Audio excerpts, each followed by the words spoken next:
soon. Yeah, twin disc, 6-putt clutch.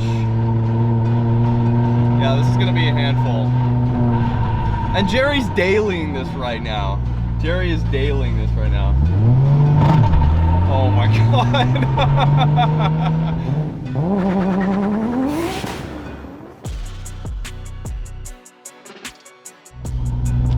All right, you guys, what's going on? Welcome back to Roads Untraveled. It's been a minute since I've driven a Mark IV Supra. And here what we have today for you guys, hopefully will be kind of like a reoccurring character on the show. And this is Jerry's Mark IV Supra. Last night I was at their shop and he was about to swap in a sequential shifter kit on the CD swap here. But luckily he didn't, so we're gonna still experience this car today with the 6-speed. And then maybe later, when he does the sequential kit, which I've heard mixed reviews about, we might revisit the car and see what that's about. But here, let's go for a drive. I don't have my lav mic here today, I just have the shotgun.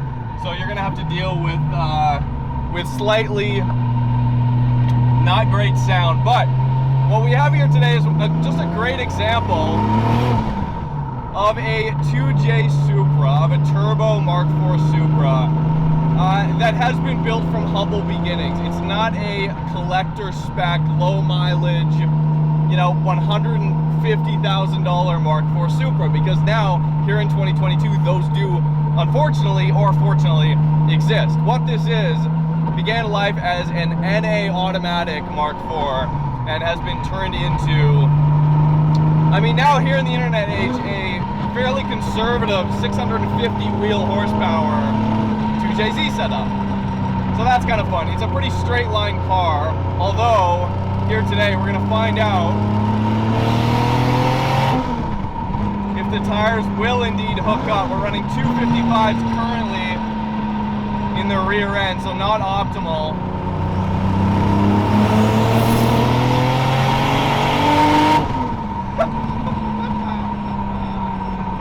Alright, we just got a water temperature warning there.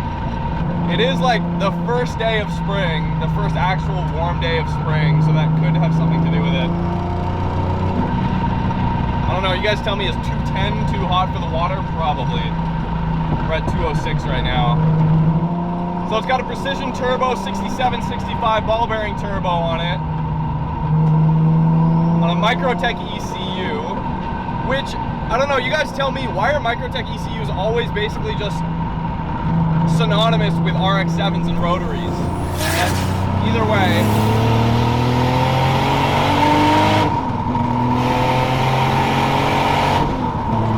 holy shit. It's smooth. It's actually really smooth. 255, surprisingly enough, because it is warm enough out today, are hooking up.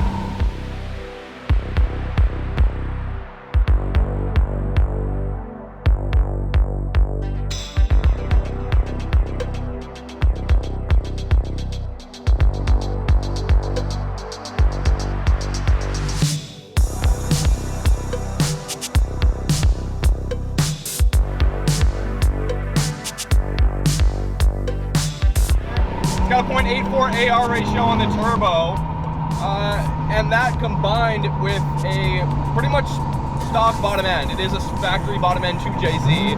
ARP head studs have been done. It does have 264 cams in there, which is an aggressive cam, but by no means a racing cam. It's still absolutely a street cam here, and that's perfect. I mean, 650 wheel horsepower. With the meth injection snow performance setup we're running today, is a great street setup. It really is. Now, is this car finished? No, it's not finished. Like I said, I actually helped Jerry a little bit install the GK Tech shifter on the CD09 swap. So it is a CD09 swap, 6-speed. Once you're driving, the clutch isn't too bad, actually. It's so hot in here, though. Uh-oh, this is not good. We are heating up. We're getting very hot right now. Yeah, this is not good. Okay, Okay, so what I didn't know was that turning on the headlights actually turns on Jerry's rad fan. So now I have a fan, so now we're not gonna blow up the engine.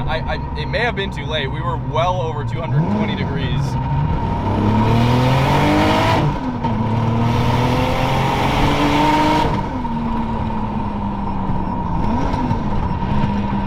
Wow. The sound of this engine. Absolutely ridiculous. I also forgot to ask Jerry what the red line was, so this is one of these mysteries where you see the actual OEM red line and you know you can dive deep into it. I just don't know how deep I can actually go, which is a difficult problem to be dealing with.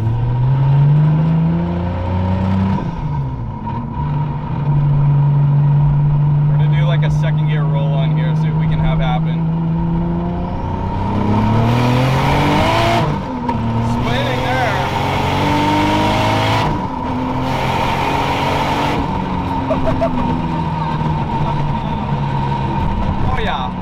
Oh yeah, okay.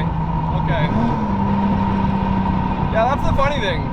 The more power you have, the less time you actually get to spend using it and enjoying it, but it's a rush. It is an absolute rush. This is what the new Supra has not captured yet.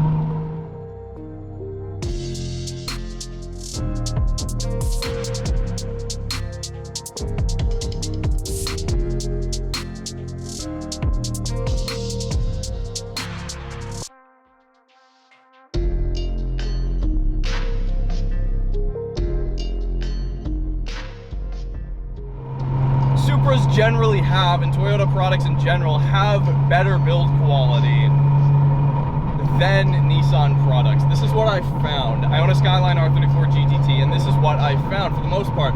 But when you have an older car like this, and one that's been swapped from an automatic to a manual, from NA to turbo, things like this happen. You know, the dash is beginning to come apart here. I mean, I'm missing a whole section here for the shifter surround. That's because Jerry's been, you know, having fun with his shifter setups. He's been playing with his shifter. And then, you know, you have things like the A-pillar kind of falling off here, but you don't need, like, this is what has to be done if you want to have this much power in a Supra, because no one wants to take apart and mess with a $100,000 showroom quality Supra. That's not what you want to do. So these ones are becoming more and more rare. Like the autos are even becoming more and more sought after, because that's the only way you can reasonably, for a reasonable budget, build a Supra that gives you this much, holy shit, like just heart-pounding adrenaline from a car like this. What's also done is there's an adapter, basically a fuel pump adapter, I don't know what you would call it, in the gas tank that's able to hold 3 fuel pumps, so that you can have, you know, there's an ability to upgrade there. So in the future, if Jerry really wanted to go to that 1,000 wheel horsepower, drag slicks on the back, then he absolutely could do that. But for now, got a Bosch 450 fuel pump, ID 1000 injectors. It's an unassuming Supra, so as such, Jerry's removed, of course, the front lip there.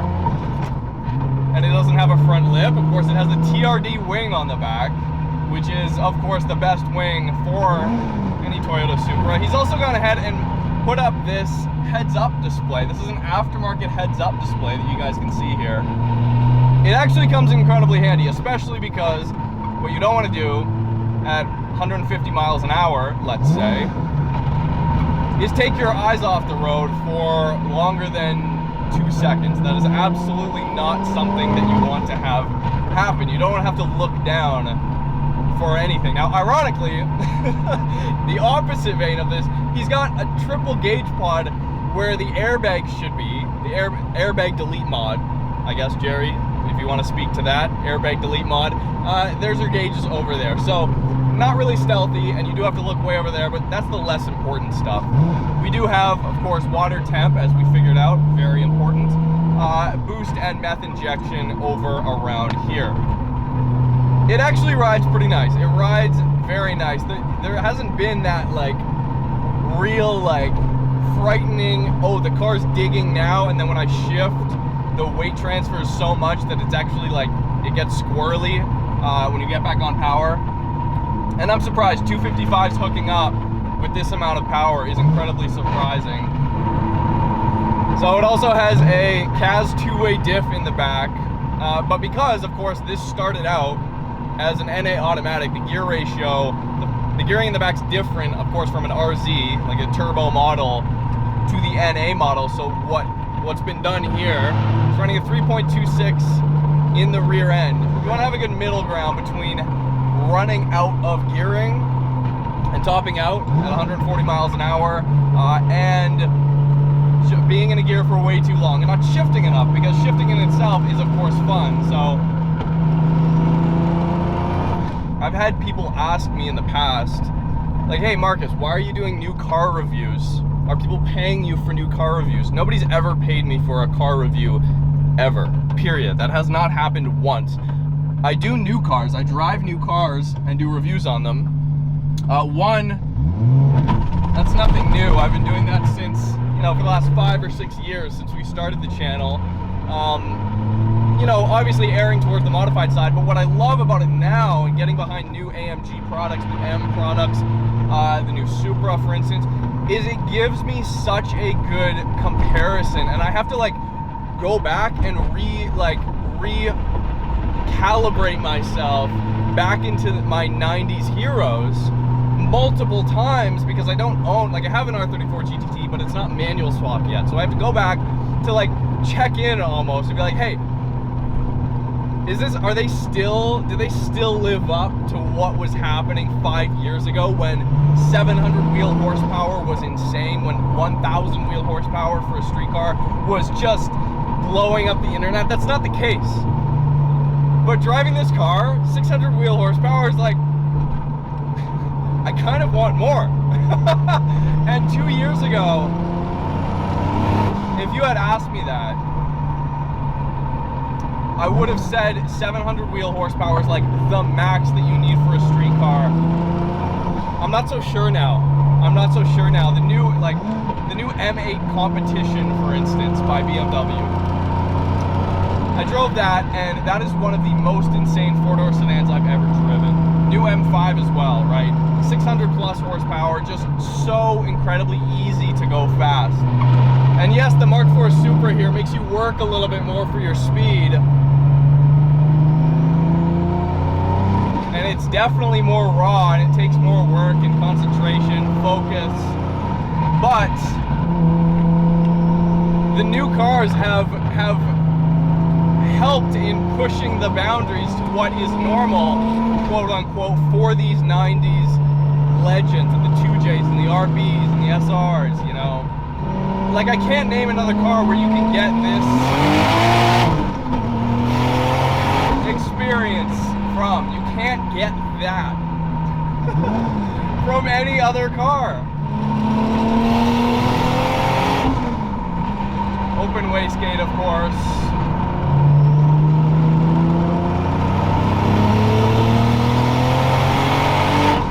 You guys, this is only, I just looked at the boost gauge for the first time. 14 pounds of boost. 14 pounds of boost. This car has so much potential. Alright, subscribe if you guys haven't already. Hit me up on Instagram at Roads Untraveled. Hit the bell notification as well so you don't miss any of our future videos. Hit the like button if you guys can. That really helps me out. I've got a bunch of really cool videos coming up for you guys. Incredibly exciting cars to drive and the new stuff as well. So we'll see you soon.